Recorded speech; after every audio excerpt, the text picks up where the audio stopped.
สวัสดีค่ะกับรายการพี่ละออมาคุยคลื่นเพื่อการศึกษาพระพุทธศาสนาและวัฒนธรรม 104.50 เมกะเฮิรตซ์วัดฝายหินนะคะ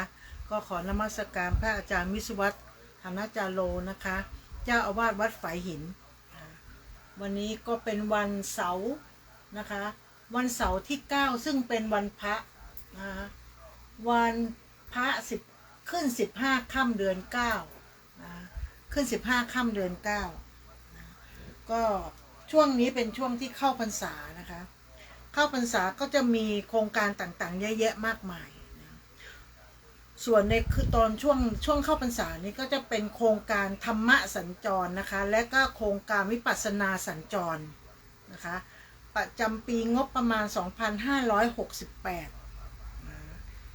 ตารางที่กำหนดเวลาโครงการธรรมะสัญจรของตำบลสุเทพเนี่ยวัตถุวัดในเขตตำบลสุเทพอำเภอเมืองนะคะก็เริ่มตั้งแต่วันที่16สิงหานะคะ16สิงหาก็จะมีที่วัดป่าแดงนะคะวัดป่าแดง30สิงหาก็จะเป็นวัดห้วยทรายนะคะวัดใหม่ห้วยทรายส่วนวันที่14กันยานะคะก็จะเป็นวัดดอยปุยนะส่วนตารางโครงการตะกี้นี่เป็นธรรมะสัญจรนะคะส่วนโครงการวิปัสสนาสัญจรนะคะก็ในปีงบประมาณ 2567 ก็จะเริ่มตั้งแต่วันที่5สิงหานะคะก็จะเป็นวัดป่าแดงนะคะวัดป่าแดงมหาวิหารวันที่6สิงหาคมก็จะเป็นวัดอุโมงค์สวนพุทธธรรมนะส่วนวันที่7สิงหาก็จะเป็นวัดโป่งน้อยส่วนวันที่8สิงหาคมนะคะก็จะเป็นโรงเรียนบ้านโป่งน้อยวันที่ไม่ใช่วันที่13สิงหาคม2568นะคะก็จะเป็นวัดใหม่ห้วยทรายวันที่14สิงหาก็จะเป็นวัดช่างทองส่วนวันที่15สิงหานะคะก็จะเป็นโรงเรียนบ้านเชิงดอยวันที่19สิงหาก็จะเป็นวัดพระธาตุดอยสุเทพราชวรวิหารนะคะส่วนวันที่20สิงหาคมก็จะเป็นวัดศรีโสดาพระอารามหลวงวันที่21สิงหานะคะก็จะเป็นวัดประธานพรวันที่22สิงหาคมก็จะเป็นโรงเรียนบ้านห้วยทรายวันที่26สิงหาคมก็จะเป็นวัดสวนดอกพระอารามหลวงส่วนวันที่27สิงหาคมนะคะก็จะเป็นวัดฝายหินนะคะ27ก็จะเป็นวันพุธนะแล้วก็จะปิดนะคะก็คือวันที่28สิงหาคมเป็นวัดผาลาดหรือวัดศรีวิชัยนะคะก็จะเป็นพิธีปิดส่วนพิธีเปิดเนี่ยเปิดไปตั้งแต่วันที่5สิงหาคมนะคะก็จะเป็นกำหนดการและสถานที่และเวลานะคะก็อาจจะมีการปรับเปลี่ยนตามเหตุปัจจัยต่างๆนะคะแต่ส่วนมากจะเป็นช่วงเวลา13 นาฬิกาถึง14 นาฬิกาถึง16 นาฬิกานะคะก็ใครที่ว่างนะคะก็มาสามารถที่จะเข้าร่วมในการที่จะวิปัสสนาได้นะคะเพราะเป็นโครงการวิปัสสนาสัญจรนะส่วนวันที่16สิงหา30และ14กันยายนจะเป็นโครงการธรรมะสัญจรนะของตำบลสุเทพโครงการวิปัสสนาสัญจรเนี่ยก็จะเป็นในเขตตำบลสุเทพเหมือนกันนะคะก็ใครว่างก็ขอเรียนเชิญนะคะตามวัดต่างๆที่พี่ละออได้กล่าวไว้นะคะก็คือตามนี้นะคะวัดส่วนที่วันที่27วัดฝายหินนะคะก็พี่ละออวัดที่เขาจะมาจัดที่ธรรมสถานใช่ไหมคะ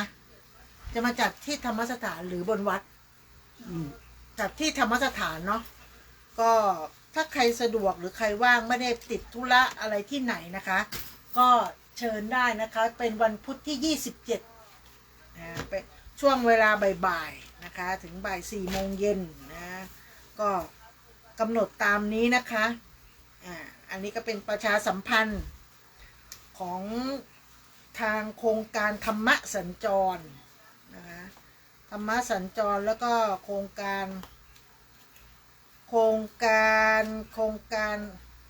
วิปัสสนานะก็ตามที่พี่ละออได้พูดไปเนาะช่วงนี้นะคะก็จะมีข่าวมากมายนะคะเกี่ยวกับไม่ว่าจะเป็นเกี่ยวกับการบ้านการเมืองนะคะการสู้รบนะกับเราก็ติดตามข่าวสารกันนะคะก็ขอเป็นกำลังใจนะคะให้สู่แนวหน้านะแล้วก็วันที่5ที่ผ่านมานะคะวันที่5ที่6พี่ละออก็เลยมีโอกาสได้ไปช่วยทางจังหวัดน่านนะคะมีโอกาสได้ไปช่วยที่จังหวัดน่านก็คือผู้ประสบภัยน้ำท่วมนะคะก็จะเป็นที่ตัวเมืองส่วนมากจะเป็นตัวเมืองนะแล้วก็ที่ทหารโครงการของทั่วไปหมดเลยอะนะคะมันได้รับความเสียหายเยอะมากๆนะได้รับความเสียหายเยอะมากก็พี่ละออก็จะไปกับคณะของโครงการทดแทนคุณแผ่นดินนะคะก็คือของพี่เอ๋นะคะก็แล้วเราก็ไปกับกลุ่มอิสระ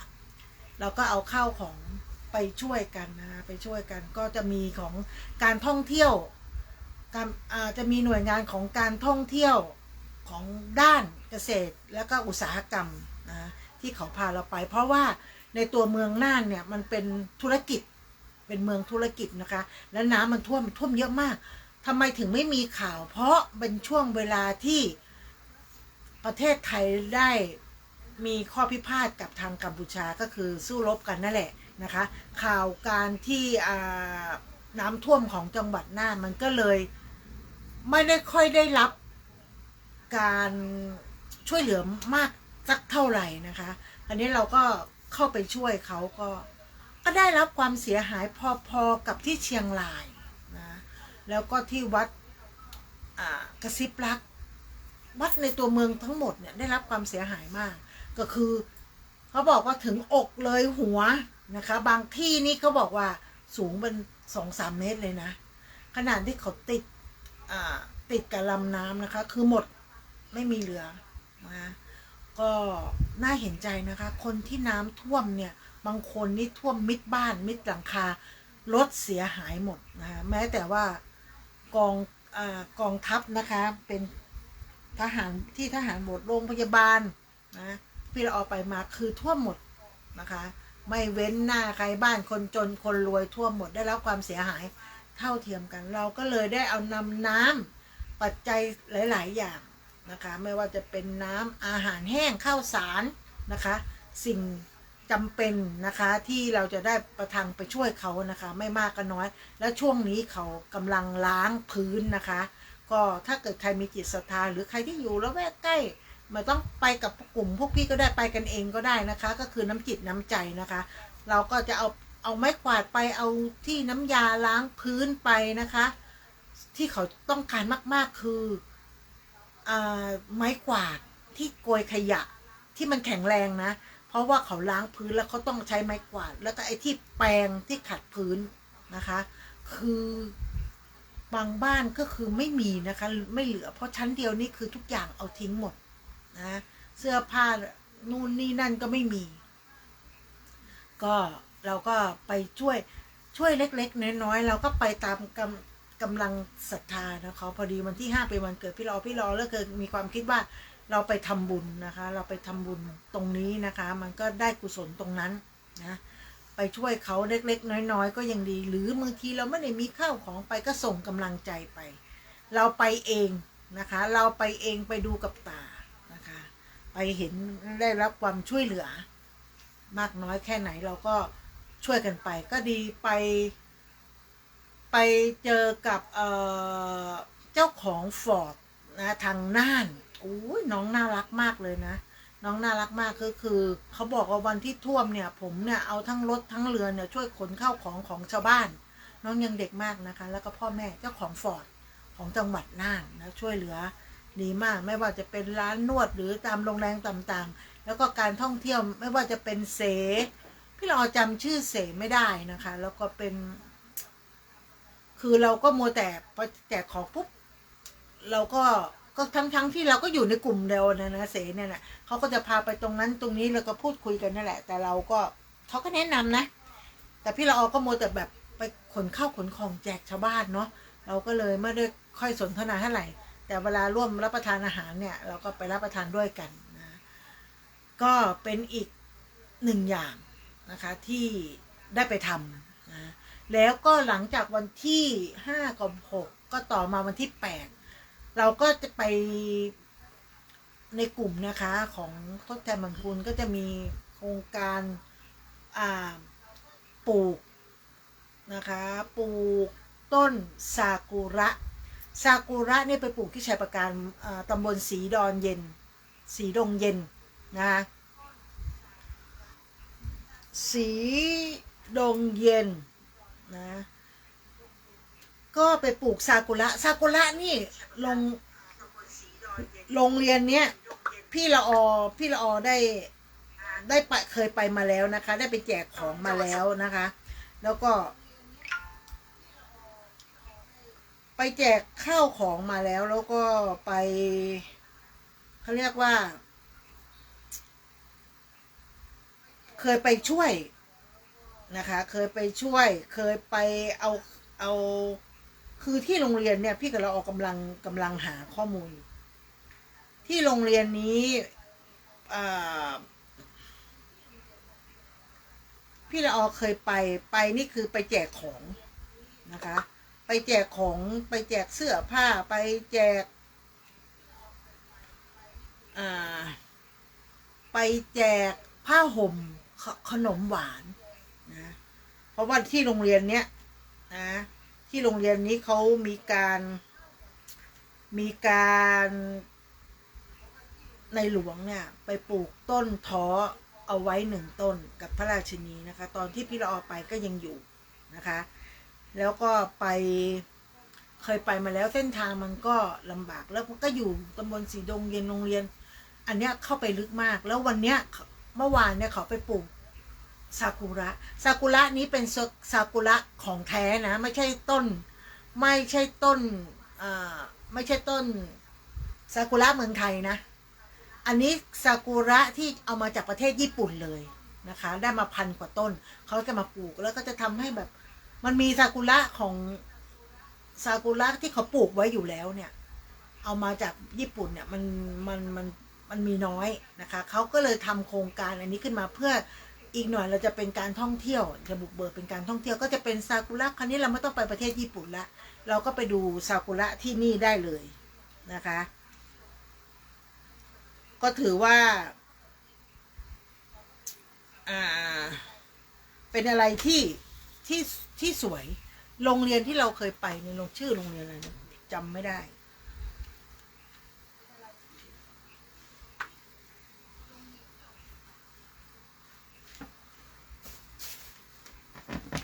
ซากุระดอยเวียงใช่ไหมเป็นชื่อดอยเวียงนะก็ที่พาวไม่ใช่ที่ชัยประการที่เราไปนั่นไงชัยประการนะที่ชัยประการก็ช่วงนี้ก็เป็นช่วงที่แบบว่าเราปลูกต้นไม้โดยที่ปลูกเนื่องในวันแม่นะคะวันที่12 สิงหาคมนี่ก็จะเป็นวันแม่แล้วนะคะเราก็ไปปลูกกันเอาไว้นะคะอีกหน่อยเราก็จะดูว่าเนี่ยซากุระเนี่ยทำประวัติศาสตร์เอาไว้นะคะว่าเราได้ปลูกเอาไว้ที่หมู่บ้านนี้นะคะเราจะได้มีความว่าเราผ่านไปเที่ยวเนี่ยต้นนี้ที่ฉันปลูกต้นนี้ที่เราปลูกนะคะมันก็เป็นความภาคภูมิใจของแต่ละคนหลายหน่วยงานนะคะที่วันนั้นก็มีผู้ว่าราชการจังหวัดของชัยประการนะคะมีหลายหน่วยงานที่เข้าไปช่วยกันนะคะมีจิตอาสาเยอะแยะมากมายนะคะก็ถือว่าเป็นอะไรผลงานที่ดีนะต่อไปก็จะเป็นข่าวช่วงนี้นะคะไม่ว่าจะเย็บกับระเบิดหรือที่ตอนนี้ข่าวดังๆกบข่าวการเมืองเลย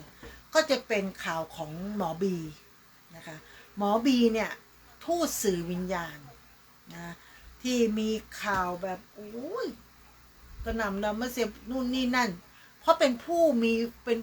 ป็นผู้เขาเรียกว่าเมื่อ10 กว่าปีที่แล้วเนี่ยนางบูมมากเลยนะ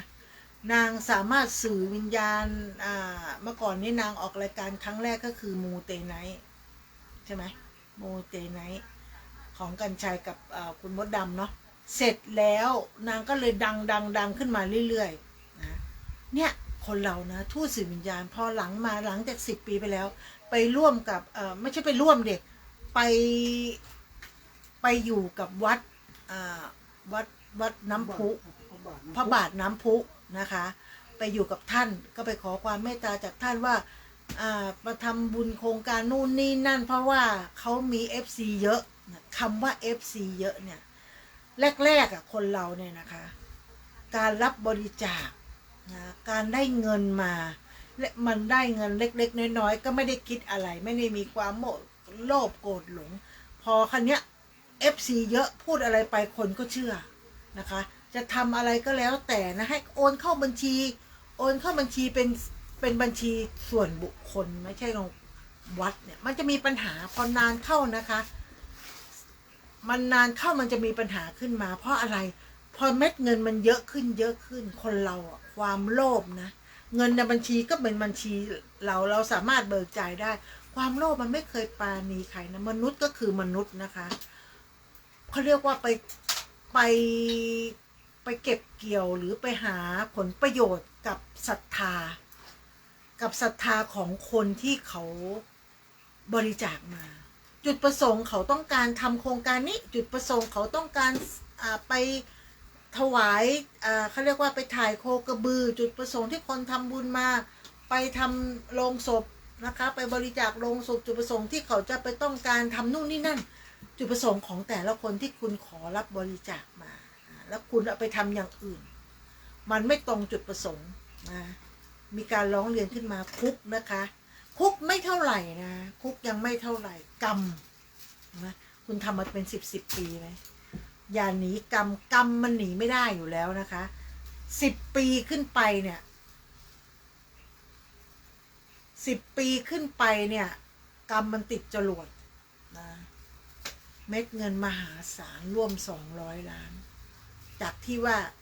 ต้องเบิกมาให้กับพระอาจารย์นะครับสมมติเบิก1 ล้านให้พระอาจารย์8 แสนอีก2 แสนเก็บเอาไว้นะคะเป็นค่าดำเนินการนี่แหละมันเป็นกรรมมันติดจรวดนะคะอย่าได้เขาเรียกว่า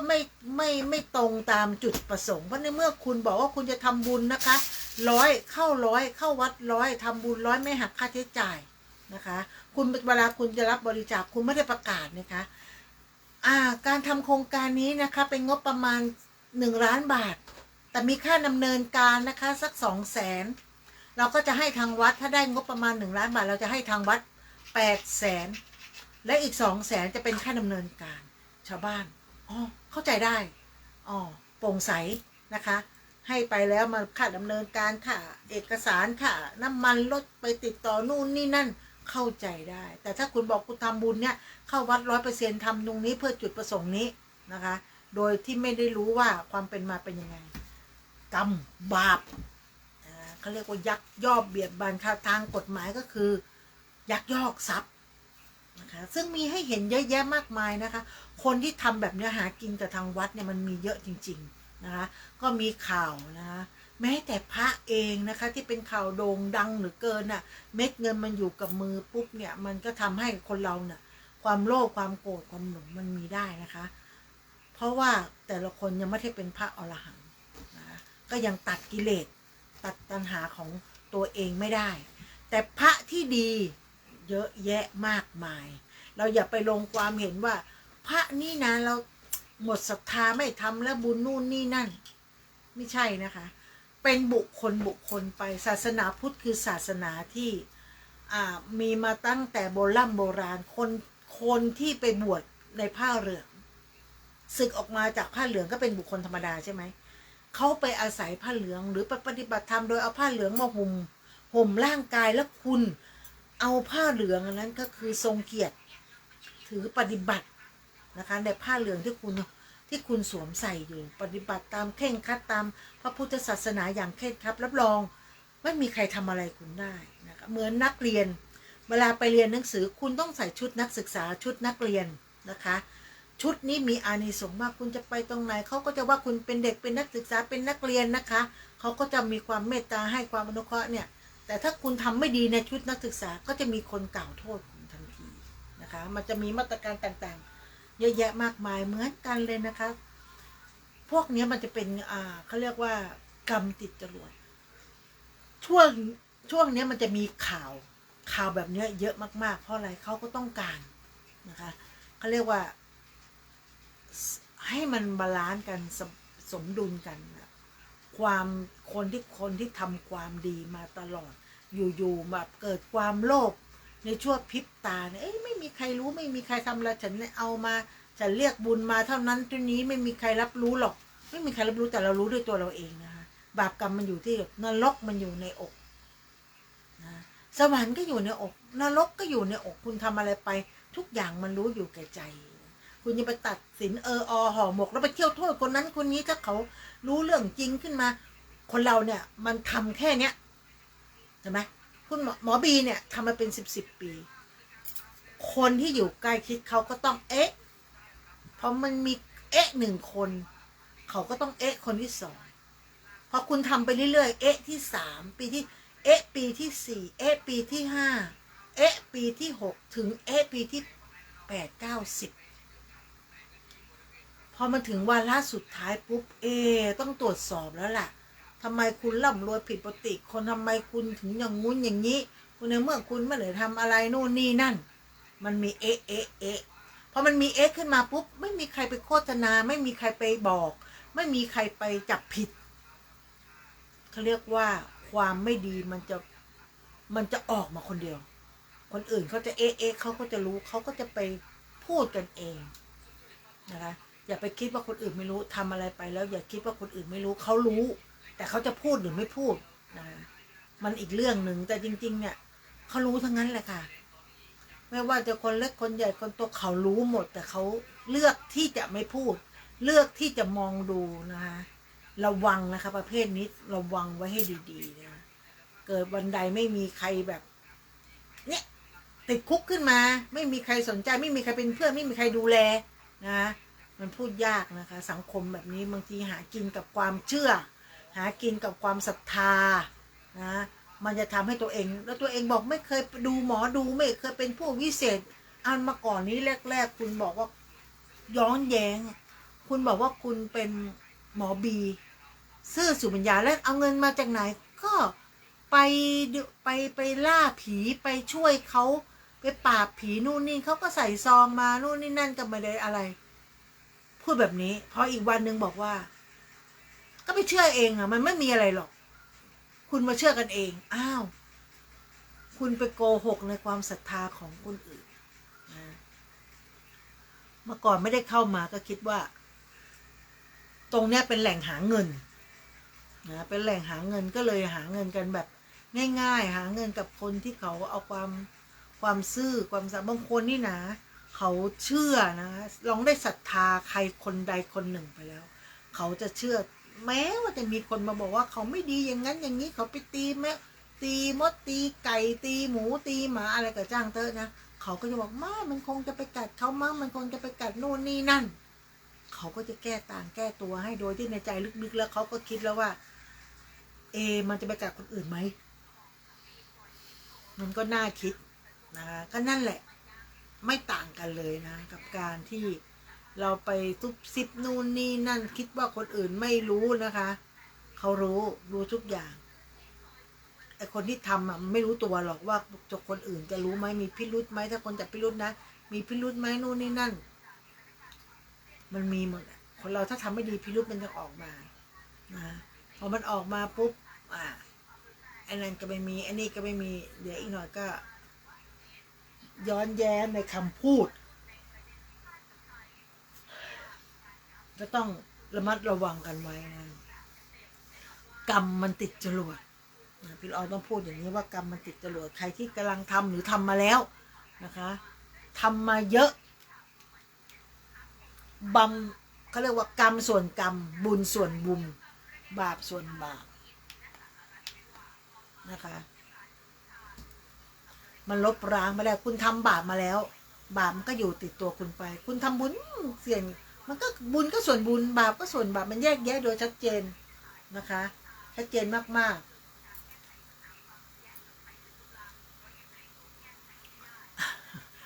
แล้วก็จบประเด็นหมอหลอกลวงนะหมอบีนะคะก็จะเป็นข่าวคึกโครมตอนนี้มันก็ไม่ใช่ว่าเรื่องเล็กๆแล้วมันเป็นเรื่องใหญ่ขึ้นมาแล้วนะคะจะทำให้พระวัดน้ำพระบาทน้ำพุนั่นเดือดร้อนไปด้วยนะคะเพราะว่าบางทีความเมตตาเนี่ยการเมตตามันก็ทำร้ายตัวเราเองได้เหมือนกันนะต่อไป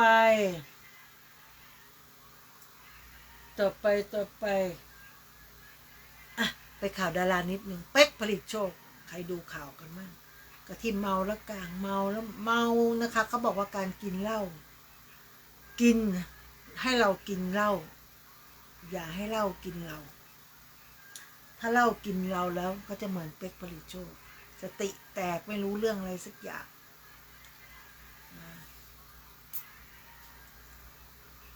พอสั่งมาแล้วก็มาทำพิธีขอเข้ามามันก็บางคนเขาบอกเสียความรู้สึกไปแล้วไม่ชอบไปแล้วนู่นนี่นั่นต่อไปดีกว่าต่อไป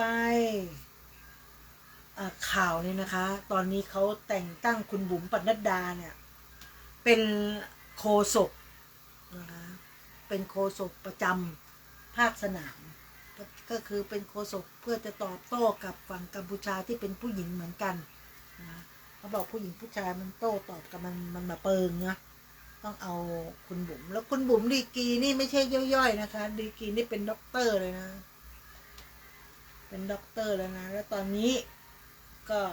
จ่อฟ้องศาลโลกเหมือนกันประนามกัมพูชาทุ่นระเบิดในแผ่นดินไทยเพราะว่า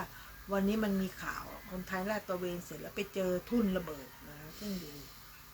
ทุ่นระเบิดนี่ไปอยู่ในเขตรั้วของคนไทยนะก็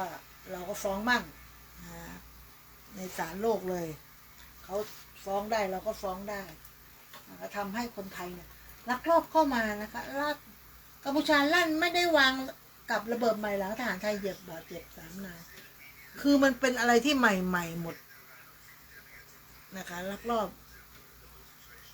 ก็เหมือนกับที่นครตาทมนั่นแหละอยู่ในนั้นน่ะออกมาไม่ได้เพราะวางระเบิดจนตัวเองจำไม่ได้ว่าวางไว้ตรงไหนมั่งนะพูดถึงกัมพูชาแล้วให้เหนื่อย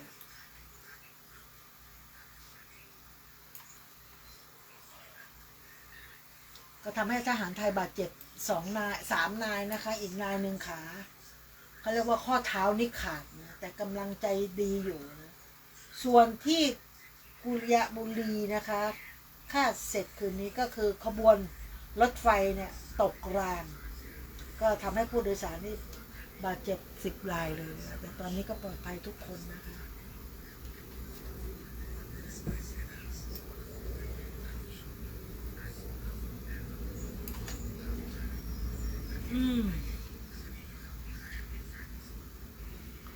วันนี้เป็นวันพระพี่ละออก็พูดมาหมดแล้วเนาะไม่ว่าจะการเลี่ยลายไม่ว่าจะเป็นศึกชายแดนไม่ว่าจะเป็นทางวัดไฝหินจะมีกิจกรรมอะไรนะก็ได้พูดมาหมดแล้วนะคะตอนนี้ก็จะเป็นกิจกรรมของพี่ละออมองซ้ายมองขวาพรุ่งนี้นะคะสังฆทานทิพย์นะคะที่ธรรมสถานนะถ้าใครไม่สะดวกจะร่วมทำบุญนะคะก็โอนมาโอนมาโอนม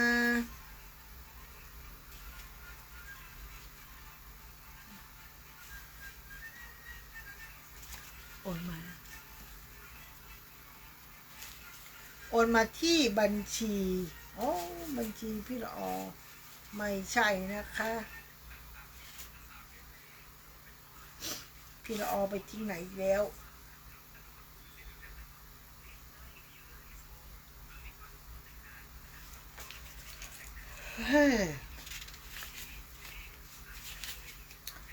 ชื่อบัญชี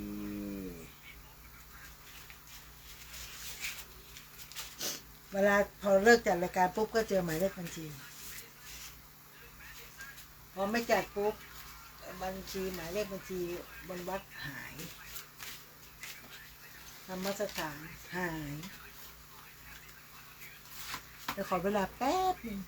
ก็คือสังฆทานทิพย์ก็มีทุกวันอาทิตย์นะคะ ถ้าใครว่างก็มาร่วมทำบุญกันได้นะคะ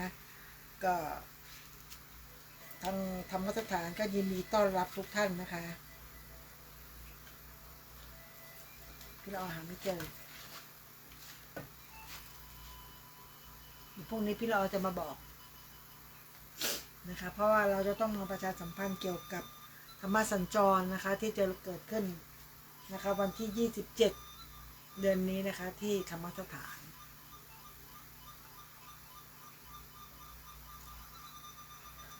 ก็อยู่ในละแวกวัดต่างๆเนี่ยที่เขาจะมีกิจกรรมก็จะเป็นที่วัดในตัวละแวกเนี้ยที่พี่เราอ่านไป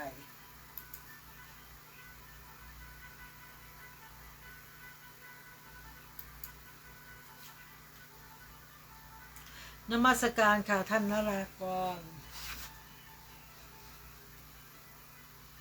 เที่ยง36แป๊บหนึ่งนะคะกำลังเช็คข้อมูลนะพี่ละออไม่ค่อยมีเวลาได้มาเช็คข้อมูลหรืออะไรมากมายนะคะคือต้องขายของแล้วเลิกจะขายของแล้วก็มาตอนเช้าก็ตื่นมาก็เตรียมของไปขายยืนจนทำงานจนแบบเนี้ยนิ้วล็อกอย่างเงี้ยโอ้ยนิ้วล็อกหัวเข่าล็อกหัวเข่าบวมน้ำยืนมากยืนทั้งวันยืนจนเหนื่อย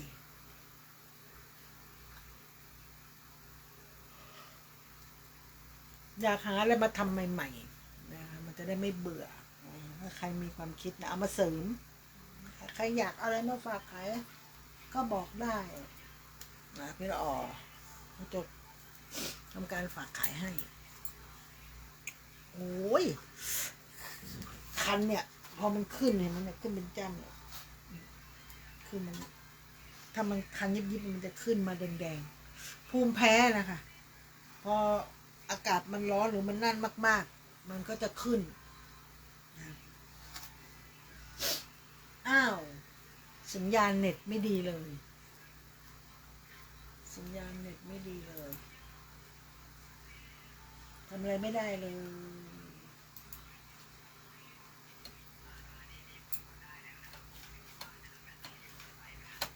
สักแป๊บหนึ่งนะคะ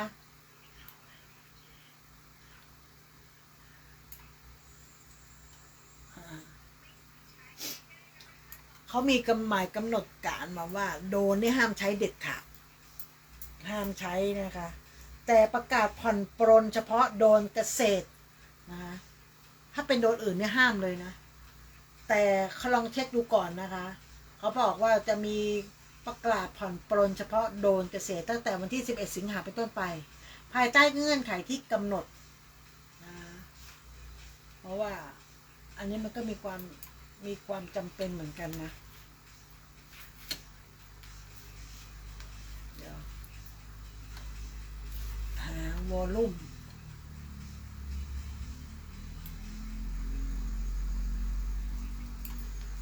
โดน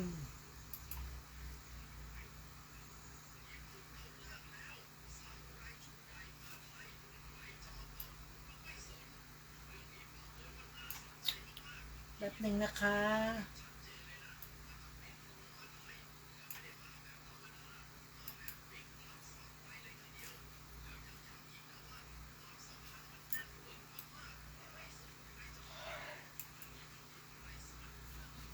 ก็จะเป็นประกาศเฉพาะ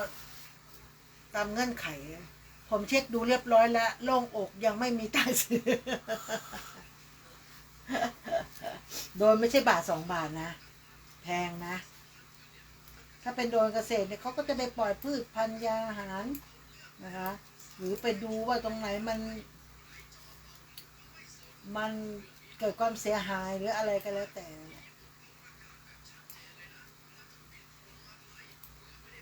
มันไม่สามารถดูได้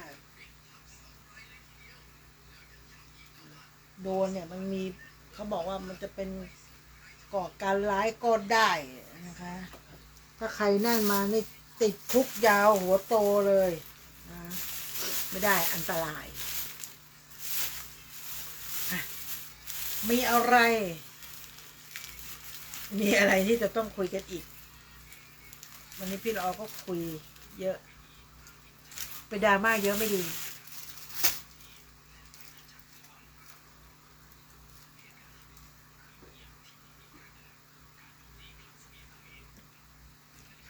วันนี้นะคะเปิดวิทยุมาเปิดโทรศัพท์มามีแต่ข่าวเขมรข่าวเขมรข่าวเขมรไทยกับเขมรฟังมากๆมันอินฟังมากๆเราอยากจะไปลบฟังมากๆเราอยากจะเอาระเบิดไปลงประเทศมันให้มันล่มสลายไม่มีชื่อไม่มีแผนที่อันนี้อยู่เลยอันนั้นเขาเรียกว่าเขายั่วยุแล้วได้ผลเหมือนเด็กน้อยอ่ะมาแย่คนใหญ่คนใหญ่จะเล่นด้วยหรือเปล่าถ้าคนใหญ่เล่นด้วยก็วินาศสันตโลตีกันแล้วคนใหญ่ชนะเด็กแพ้แต่เด็กก็กวนไงแย่มันอยู่นั่นแหละบอกก็ไม่เล่นก็แย่อยู่นั่นแหละแย่น่ะเดี๋ยวจะได้ดีเนี่ยไม่ต่างกับเลยกับกัมพูชากับไทยเป็นผู้ใหญ่กัมพูชาเป็นเด็กแย่นั่นไม่เอาเรื่องนั้นก็มาพูดก็เอาเรื่องนี้เอาเรื่องทำให้เราเครียดพอเครียดปุ๊บมันจะทำอะไรได้โดยพละการได้เยอะนะคะเพราะว่ามันกำลังมันพร้อมนะคะอยู่ใกล้ไทยถามว่าไทยพร้อมไหมไทยก็พร้อมแต่จะมายิงเข้าบ้านเรือนประชาชนที่เขาไม่รู้อีโหนอีเหน่ที่เขาไม่ได้มาฝึกในการทำยุทธวิธีเหมือนทหารนะคะมันคนละเรื่องโรงพยาบาลก็ไม่สมควรไม่สมควรที่จะยิงพอยิงไปแล้วโรงพยาบาลได้รับความเสียหายก็มาร้องแง่มาเจอจะให้เรารักษามันน่ารักษาไหมคะ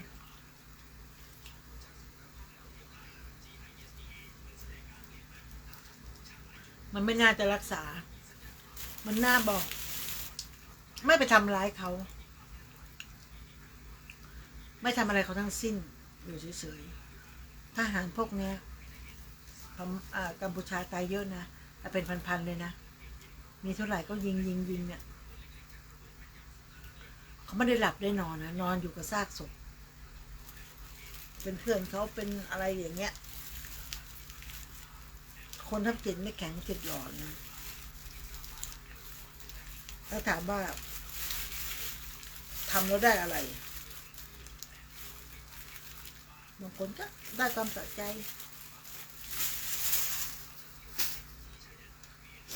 นู่นนี่นั่นก็ขึ้นอยู่กับเหตุปัจจัยหลายๆอย่าง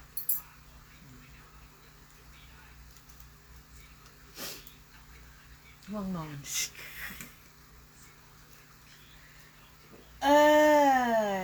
เน็ตทำอะไรไม่ได้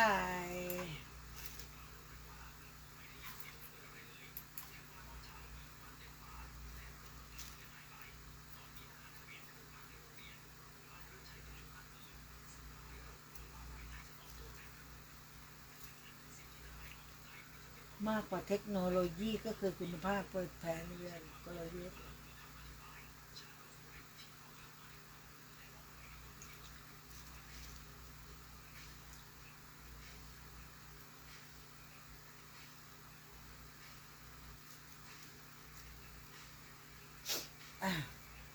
เราอย่าเพิ่งไปเงียบ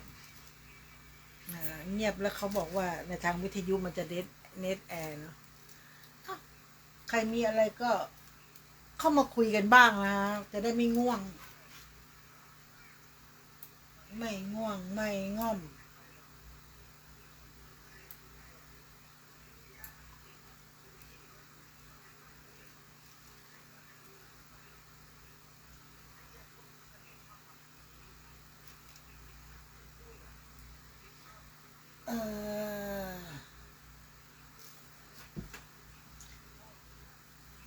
จะอ่านข่าวอะไรดีอ่ะพี่ละออก็ไม่รู้จะพูดอะไรต่อแล้วเนี่ยอันนี้กี่โมงกี่ยามแล้วเนี่ยร้อนคันเพราะว่าขายของเสร็จก็วิ่งมาอยู่หน้าคอมเลยนะคะเรื่องคือง่วงนอนอยากอาบน้ำเรา2-3 วัน2-3 อาทิตย์เนี่ยเรามีจะเจอแต่ข่าวเครียดๆนะข่าวเครียดนี่เยอะมากเครียดเรื่องอะไรเรื่องเราจะเสียดินแดนไหมเราจะได้ดินแดนเพิ่มขึ้นไหม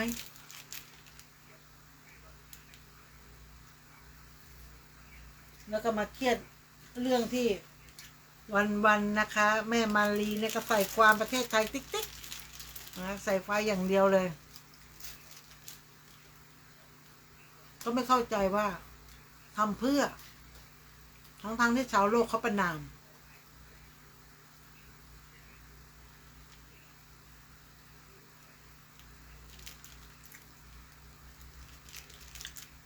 เดือนตุลานี้ท่านผู้พันก็จะปกตินะ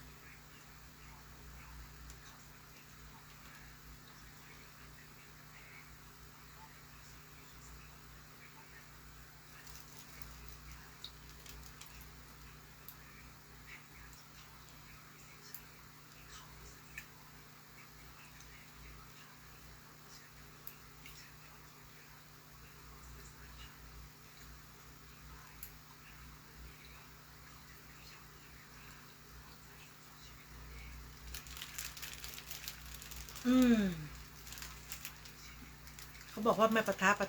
เนี่ยพี่ละออนนั่งดูข่าวก็ปะทะพลีชีพ1 นายของวันที่เท่าไหร่เนี่ยอันนี้ข่าวเก่าก้าน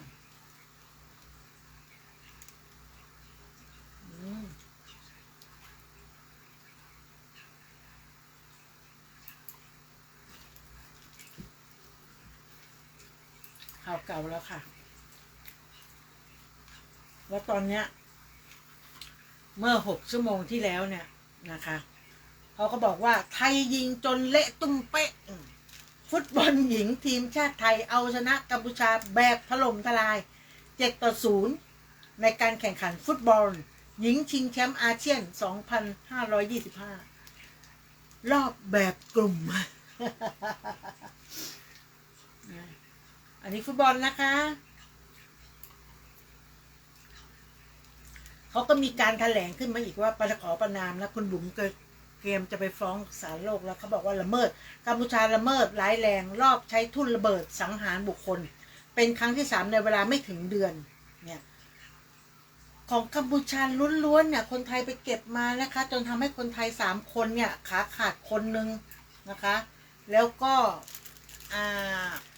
ขาขาด1 คนแล้วก็บาดเจ็บอีก2 คนอันนี้คือกัมพูชานี่คือคนของคนไทยที่ทางกัมพูชาเขารอบยิงนะ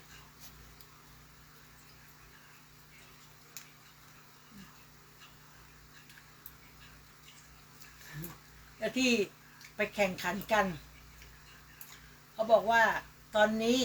ส่งแรงเชียร์ฟุตบอลทีมชาติไทยเนี่ยชนะไปแล้วนะคะ7-0ชนะไปแล้วนะช่วงเดี๋ยวรอรอบแบ่งกลุ่ม A นัดที่2พบกับกัมพูชาในเวลา4:30อันนี้คือถ่ายทอดสดเลยนะศึกชิงแชมป์อาเซียนของวันนี้คือช่วงนั้นมันมีกีฬาเหรอไม่เน้นสกอร์เน้นสกิลเบ้าตาเนาะ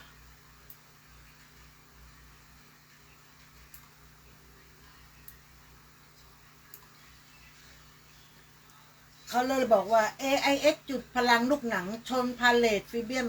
ลีกบุกทุกพื้นที่ทั่วไทยปลุกกระแสเปิดฤดูกาลดูสดทุกแมตช์เริ่มต้นเสียงเงินนะคะ199 AIS เชียงใหม่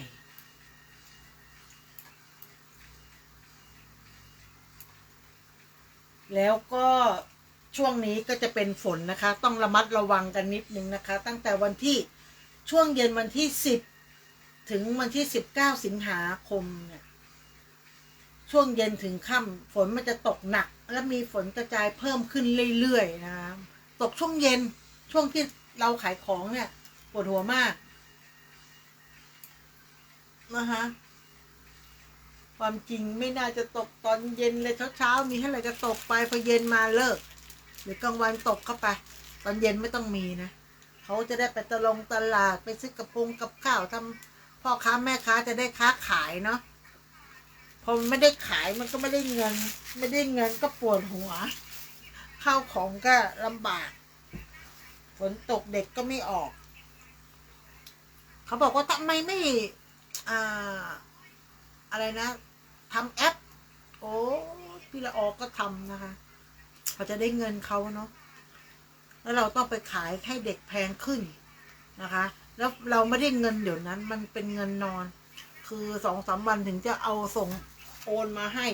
2-3 วันถึงจะโอนมาให้เราไม่มีทุนเยอะขนาดนั้นเคยทำแล้วปิดร้านเงินยังโอนให้เราไม่หมดเลย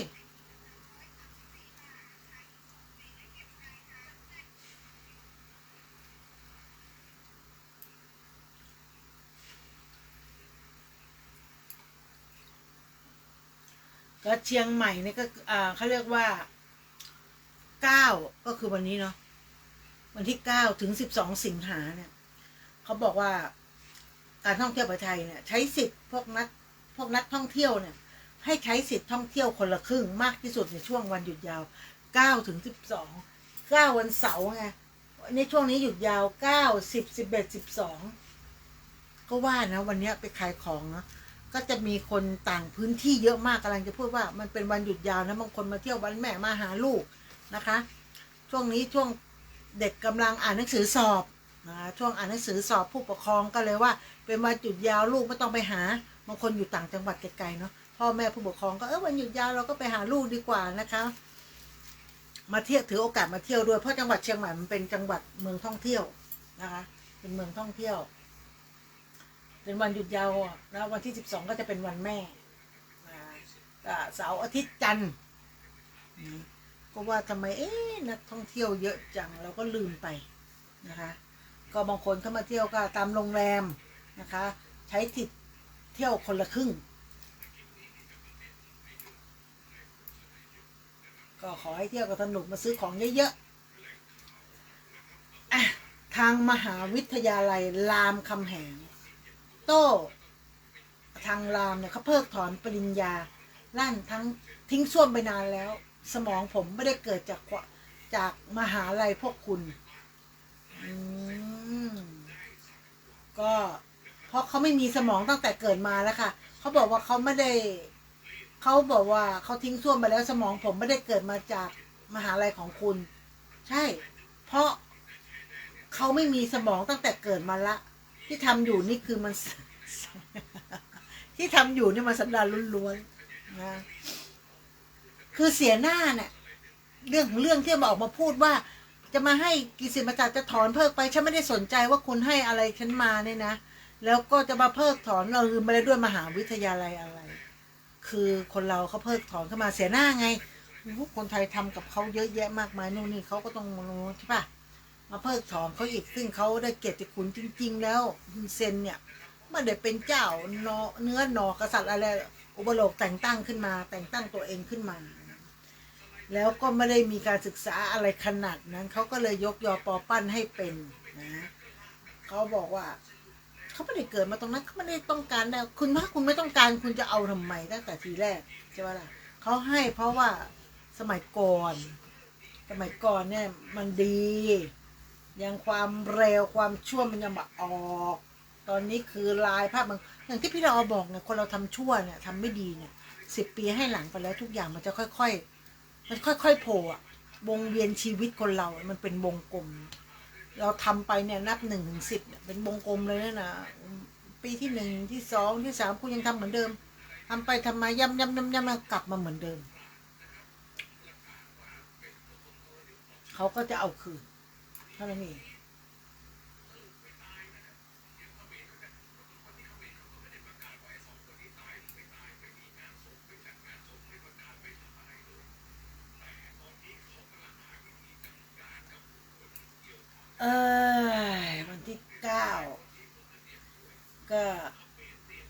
เช้าเนี่ยเนาะเขาก็ถึงตีห้าปรับราคาน้ำมันจากเดิมดีเซลเนี่ย32 64แก๊สโซฮอล์85 29 96ราคาใหม่ก็คือ29 39แต่ดีเซลเหมือนเดิมนะแก๊สโซฮอล์ E 20 31 บาท 34นะคะราคาใหม่31.0โอ้น้ำมันลงนี่นะแก๊สโซฮอล์95 33.55ลดลงมาเหลือ33.25แก๊สโซฮอล์91 33.18ลดลงมาราคาใหม่ก็คือ32.88ก็คือลดลงมา 0.30 สตางค์ส่วนต่างตรงนี้นะก็ไม่ต้องรีบแพงกระเจิงกันไปซื้อเนอร์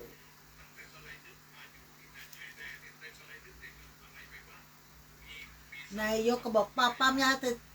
ติดระดับชาติเน้นภาคเหนือภาคอีสาน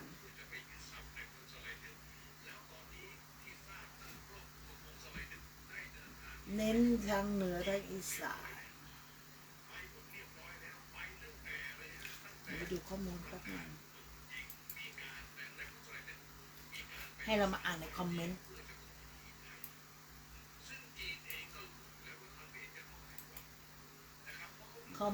ก็บอกว่ารัฐบาลจัดหนักปราบยาเสพติดระดับชาติ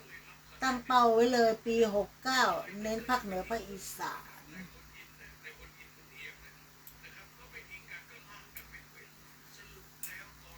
ยาเสพติด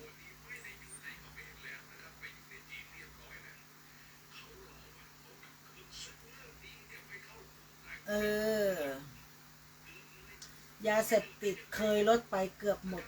ตอนสมัยทักษิณหลังจากนั้นรัฐบาลช่วงหลังไม่ปราบจริงจังไม่เด็ดขาดจนระบาดไปทั่วชุมชนทำให้จริงเถอะบอกตัวเองจับแล้วของการ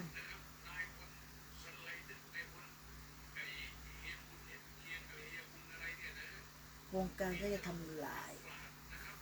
อันนี้โพสต์ของเชียงใหม่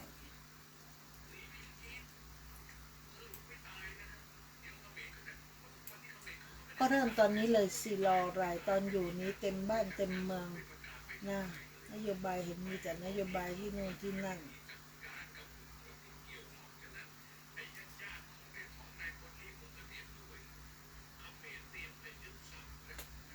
เขมรเกจะยึดทรัพย์เลยไหม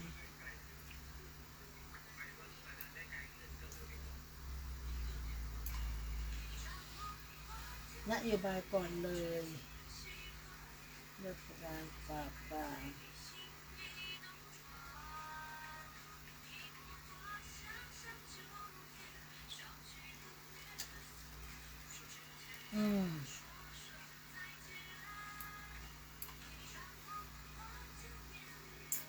เราก็ไม่รู้จะคุยอะไรต่อแล้วเนาะก็อย่าลืมนะคะวันที่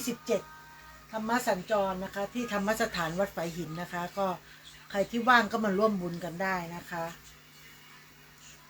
ก็มาพบปะพูดคุยกันนะคะลงทะเบียนเสร็จแล้วก็เข้าทำกิจกรรม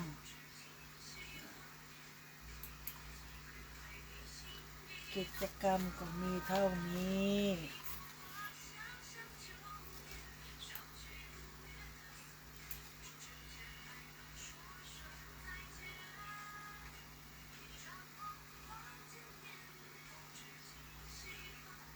พร้อมยิงสดไทยลีกที่ศูนย์ถ่ายทอดรองรับต่อ30ช่องทุกเครือข่าย AIS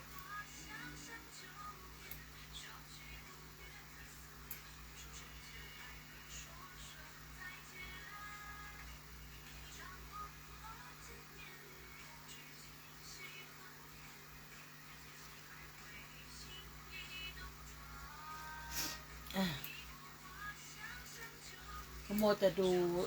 โฆษกคนใหม่พระท้าหญิงลีแม่มารีอย่าลืมนะระวังกันนะวันพรุ่งนี้เนี่ยนะคะ 8 ถึง 9แล้วก็ช่วง10 ถึง 22สิงหาฝนมันจะเพิ่มขึ้นเรื่อยๆเพราะมันจะไม่ว่าจะเป็นภาคเหนือภาคอีสานนะมันจะตกกระจายทั่วไปหมดเพราะมันเป็นช่วงฤดูฝนสิงหานี่ก็จะตกหนักหน่อย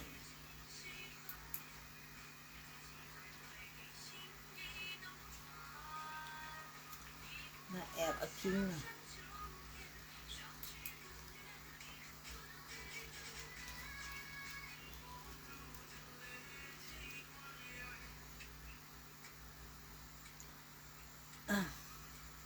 พี่ออก็โมวแต่นั่งดูข่าวเพลินไปหน่อยนะในทางวิทยุมันก็จะเงียบนะเดี๋ยวก็จะบอกว่าพี่ละออไปไหนทำไมไม่มีเสียงเจือแจ้วก็มัวแต่ดูข่าวฝนนี่แหละเพราะว่าเราต้องคอยอัปเดตนะคะเพราะว่าฝนเนี่ยมันไม่บอกกล่าวนะคะเราต้องดูนะว่ามันช่วงไหนจะฝนเยอะช่วงไหนฝนน้อยเราจะได้เตรียมตัวได้ถูกแล้วก็เตรียมสินค้าได้ถูกนะคะสำหรับวันค่ำคืนนี้ก็กี่โมงแล้วคะอีก2 นาทีแหมในคอมนี่มันตี 1เน็ตมันก็ช้ามีวันแมวโลกเล่นนะเนี่ยเราเขาไปประชุมกันมาเนี่ยนะเขาพูดเรื่องประชุมนะมีทั้งหมดกี่ข้อนะ13 ข้อหรือยังไงแต่กัมพูชาเนี่ยไม่ยอมรับ2 ประเด็นคืออะไรรู้ไหมทุ่นระเบิดมันจะไปยอมรับได้ไงเพราะมันวางไปทั่วไปหมดเลยนะตัวมันยังไม่กล้าเดินแล้วมันกลัวมันจำไม่ได้ว่ามันระวังไว้ตรงไหนมั่งไม่ยอมเก็บทุ่นระเบิดแล้วก็ปราบแก๊งคอร์เซนเตอร์นะคะไทยก็เลยเตรียมนำมาไปหารือใน GBC ครั้งต่อไปเพราะว่ากัมพูชายังไม่ยอมตอบรับไม่ว่าจะเป็นทุ่นระเบิดแก๊งคอร์เซนเตอร์ทุกอย่างนะต้องคอยระมัดระวังนะเพราะว่า